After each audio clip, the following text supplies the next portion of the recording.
전기차 보급이 본격화되고 노후 전기차가 폐차 시장에 나옴에 따라 폐배터리 배출량 역시 2025년 전후 급증할 것으로 전망했는데 전기차의 폐배터리는 어떻게 처리하고 있을까? 환경부는 폐배터리 문제를 효율적으로 해결하기 위해 수도권, 충청권, 영남권, 호남권, 전국 4개 권역에 미래 폐자원 거점 수거센터를 설치하고 2020년까지 등록된 전기차의 소유자가 폐차 시 정부에 반납하는 폐배터리를 회수하고 있다.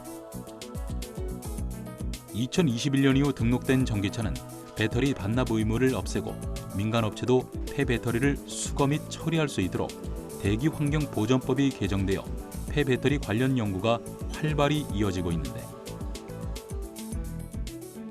전기차의 폐배터리는 성능 평가 후 잔존 수명과 외관 손상 정도에 따라 배터리의 팩, 모듈, 셀을 그대로 분해하고 필요에 따라 재조립해서 사용하는 재사용과 특정 기술로 배터리를 녹여 원재료를 추출, 분리해내어 새 배터리 생산을 위해 재활용할지 분류하게 된다. 배터리 같은 경우는 이제 충방전을 하면서 이제 성능이 조금 저하가 돼요. 그래서 한 10년 정도 타시면은 한 80% 정도 수명이 남는다고 생각하시면 되겠습니다. 80%는 재사용이 가능하죠. 예, 그래서 이제 전기차로는 적합하지는 않은데 이제 전기차는 워낙 이제 고출력이다 보니까 전기차용으로는 못 쓰지만 남아있는 80%를 다른 용도로 사용할 수가 있습니다. 실제로 이제 재사용과 재활용의 그 수치는 한 60%를 기준으로 합니다. 그래서 60% 성능이 남아 있으면은 이제 재사용을 하게 되고요. 60% 이하의 어떤 성능이면은 재활용을 하게 됩니다. 한국환경공단 지침에 따르면 잔존 수명 60%를 기준으로 그 이상에 해당하게 된다면 소형 이동장치 배터리나 에너지 저장 장치에 재사용한다. 에너지 저장 장치로 사용할 경우 상대적으로 전력 수요가 낮은 밤에 남은 전력을 저장해 수요가 많은 낮에 사용함으로써 전력 수요가 많은 낮 시간의 부하를 줄일 수 있다. 또한 무정전 전원 공급 장치로 사용해 정전이 일어나면 안 되는 곳에 항상 전력을 공급해 줄 수 있는 장치로도 활용 가능하다. 재사용은 대부분 큰 보조 배터리를 만드는 거라고 생각하시면 돼요. 큰 보조 배터리를 저희가 이제 전문 용어로 ESS라고 합니다. 그래서 에너지 스토리지 시스템이라고 해서 이제 전기를 저장할 수 있는 장치가 되는 거죠. 이동용 발전기라든지 그 충전용 이동용 충전기라든지 그리고 그 휴대용 캠핑용으로 쓰이는 그 파워뱅크에 지금 쓰이고 있습니다. 하지만 폐배터리 산업 열풍의 핵심은 재활용 분야이다.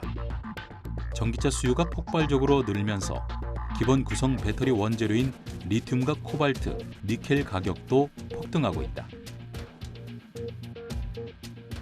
새 배터리를 만들 경우에는 리튬, 코발트 등 원자재 채굴 문제 및 제조 공정에서 이산화탄소가 발생되어 환경 문제를 일으킨다. 배터리를 생산할 때뿐만 아니라 폐배터리를 처리하는 과정도 환경에 악영향을 일으킬 수 있는데 국립환경과학원은 폐배터리를 산화 코발트, 리튬, 망간, 니켈 등을 1% 이상 함유한 유독물질로 분류했다. 배터리를 땅에 묻으면 심각한 환경오염을 일으킬 뿐 아니라 폭발의 위험성이 있다. 이처럼 배터리 원재료 가격 상승과 환경 문제가 부각되면서 폐배터리에서 니켈이나 코발트 같은 금속을 추출하는 재활용 시장으로 기업들이 눈을 돌리고 있다. 이제 배터리 내에 있는 사실 가장 중요한 게 양극 활물질에서 가지고 있는 이제 니켈, 코발트, 망간, 리튬과 같은 유가 금속입니다. 그래서 이것들을 회수하기 위해서 재활용을 공정을 통해서 다시 이 유가 금속들을 이제 리튬이온 배터리의 양극 활물질을 만드는데 재사용하게 됩니다. 폐배터리를 재활용하여 환경오염을 줄일 수 있을 뿐 아니라 원자재 채굴 비용을 절감하고 원자재 회수와 재활용을 통해 수익을 창출할 수 있다는 것. 바로 이 점이 세계 자동차 시장 폐배터리 산업이 주목받고 있는 이유다. 지금 배터리의 그 모든 원료가 중국으로부터 지금 오고 있습니다. 이제 90%에서 많게는 98%까지 중국에 의존하고 있다고 보면 될 것 같고요. 자원 확보도 중요하지만 자원 순환 통해서 기존에 있는 버려지는 배터리를 재활용해서 리사이클을 잘해서 고순도의 자원을 그 배터리 원료를 다시 리사이클하는 부분에서 저희가 인력도 확보하고 이제 그 장비도 확보해서 여기에 좀 집중을 한다 그러면 아마 K 배터리는 중국에 의존하지 아니하고 독립할 수 있는 그런 배터리 회사가 되지 않을까라는 생각이 듭니다.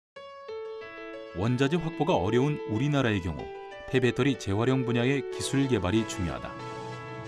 리튬은 전기를 생산하고 충전하는 역할로 전기차 배터리 양극재의 핵심 원자재이다. 하지만 재련을 거친 배터리용 원자재는 외국에 의존할 수밖에 없기 때문에 폐배터리를 이용해 핵심 원자재를 재가공하는 일은 매우 중요하다.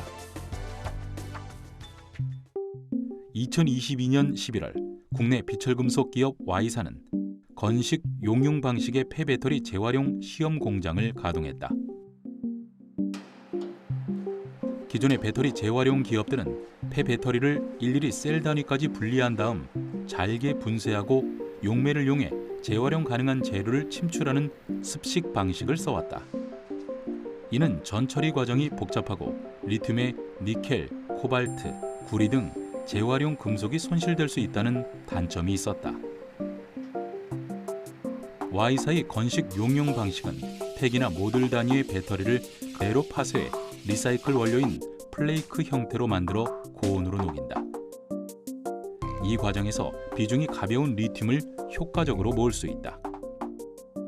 배터리 핵심 소재인 리튬을 공정 첫 단계에서 90% 이상 회수할 수 있는 기술을 상용화 단계까지 Y사가 독보적인 기술을 보유했다. 그 습식 처리 기술보다 전처리 기술을 단순화시켜서 금속의 회수율을 극대화시켰습니다. 리튬 90% 이상, 니켈, 코발트 95% 이상 회수할 수 있는 건식 용융 환원 기술입니다.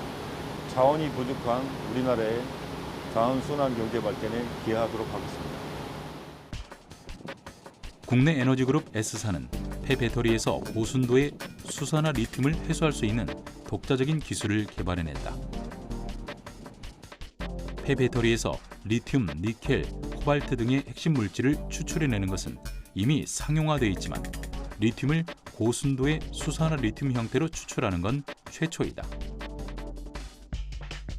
수산화 리튬은 니켈, 코발트 등 다른 금속 물질과 화학적으로 강하게 결합해 있어 끊어내기 힘들지만 S사가 개발한 수산화 리튬 회수 기술로 리튬을 먼저 분리해내면 나머지 주요 광물인 니켈, 코발트, 망간도 뽑아내기 쉬워진다. 이 수산화 리튬 추출 기술은 광산이나 염호에서 리튬을 채굴하고 가공할 때보다 탄소 발생량을 40에서 70%까지 줄일 수 있다.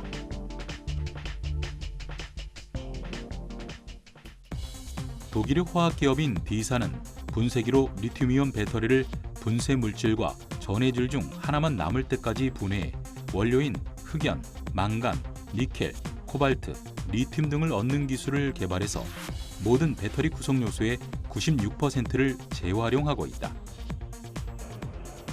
또한 현재 세계 최대 전기차 시장으로 부상한 중국은 폭발적인 전기차 배터리 교체 시기를 앞두고 있는데 중국 자동차 기술 연구센터에 의하면 올해 중국의 폐배터리는 약 20만 톤으로 2025년에는 35만 톤 규모에 이를 것으로 전망하고 있다. 중국은 배터리 이력 관리와 함께 생산자가 재활용까지 책임지는 생산자 책임제를 시행하고 있다.